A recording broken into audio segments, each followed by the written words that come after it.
Okay, well, welcome to Consciously Connecting Humanity 360.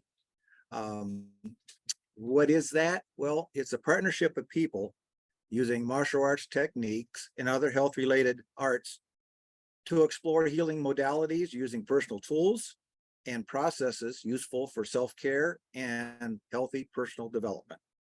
So it sounds really close, Andrea, to what you are doing. Our guest today is Andrea Harkins. And are you in Colorado today? I live in Arizona. Oh, Arizona. I'm sorry, Arizona then. All right. Well, my name is Dan Tracy, and I am actually tonight in a campground in Montana. My wife and I are headed out west to Glacier National Park. And then we have Pam Dye, and she is founder of the Tai Chi, Forever Tai Chi, and she's in Freeport, New York. And then I think Sifu Holmes there. He is founder of CC 360, Tai Chi Connection, and his alias as Tai Chi Professor. And he's Fort Lauderdale. So we are scattered pretty much in the four corners of the world tonight. Yeah, we are.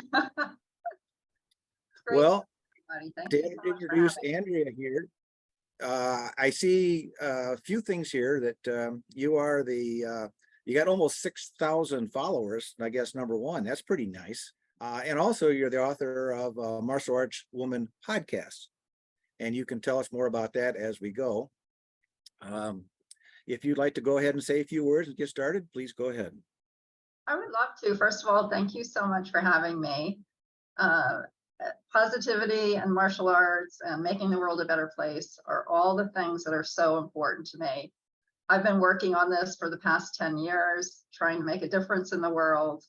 I've met so many wonderful people, including all of you, and it's really my pleasure to be able to share my insights and some of the things I'm working on with you and with others. So everyone is inspired to be the best that they can be.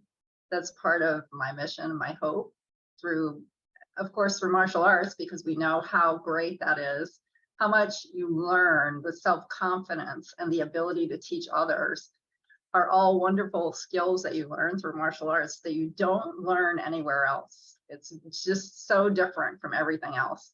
And I'm just always happy to talk about it and to share my experiences and my insights. So thank you for having me. Oh, we're so glad that you joined us today. What drew you to martial arts to begin with?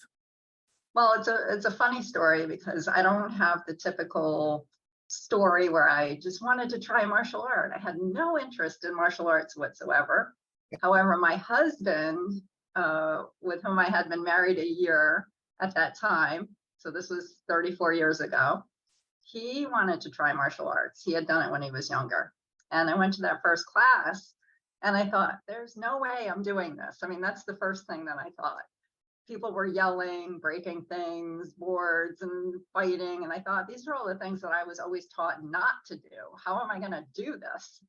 But it didn't take long after I started learning it to figure out that I really did enjoy it. And so I attribute my beginnings really to my husband. And he and I practiced together all these years and both tested together and ran martial art programs together all these years. What style of martial arts or various styles have you studied? The main style was really sort of a combination of styles. It was a Tang Soo Do program, but we did learn other,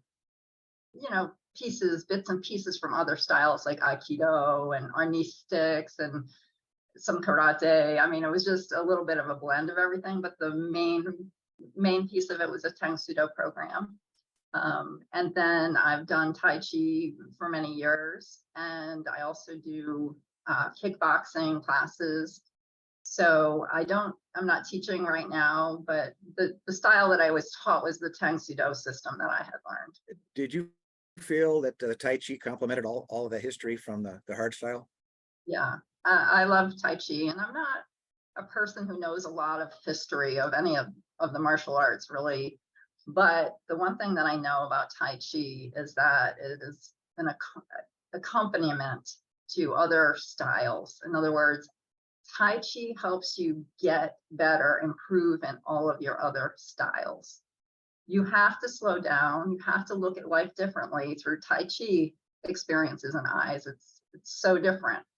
And when you do that, when you're able to slow down and have to learn something in a slow manner, it's very different from some of these other styles that everything is quick and fast and, you know, hurry up, because now you have this new mindset, this new understanding that learning takes time. Stop expecting yourself to know everything right away. Stop expecting yourself to just jump in and do it and be fast and be done with it. No, let's take some time to actually learn and grow with the martial art. And that's what Tai Chi has taught me. So I do believe it's a wonderful style. And many people don't want to cross train or do more than one style. And I've never felt that way. I've always thought, find the styles that you love. Make sure you know one very well before you try another, but give yourself the opportunity to try other things, because they're going to help you get better no matter what your style, your favorite style is. Can you explain some of the healing arts that you've grown to love and use from your martial arts experience? What I've used from martial arts, as far as healing, one thing that I've always used is breath and breathing.